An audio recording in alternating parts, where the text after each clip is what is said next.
ఇలా వెల్లుల్లిపాయల్ని పైనున్న ఈ ముసుకునే పల్చటి పొర ఉంటుంది, వీటిని ఇలా తీసేస్తే శుభ్రంగా ఇదిగో ఈ పొరనమాట.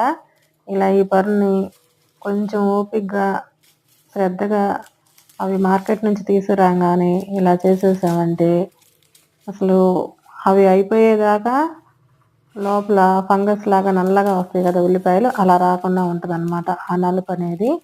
ఎలాగంటే ఇప్పుడు చూపిస్తున్నాను చూడండి ఎంత శుభ్రంగా చేసుకోవాలో. ఈ విధంగా తీసుకొని ఇప్పుడు తీసేటప్పుడు లోపల రెబ్బ సందున ఖాళీ కనిపిస్తుంది కదా, అలా ఖాళీ కనిపించేలాగా ఉల్లిపాయలన్నిటిని క్లీన్ చేసుకొని పెట్టుకోవాలన్నమాట. మార్కెట్ నుంచి తీసుకురాగానే వీటిని బయట ఎన్ని రోజులు ఉన్నా కానీ పాడవు, ఫ్రిడ్జ్లో పెట్టాల్సిన అవసరము లేదు.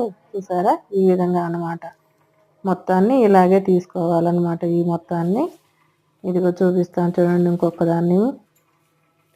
ఇదిగో ఈ విధంగానే మొత్తాన్ని తీసి పెట్టుకోవాలన్నమాట.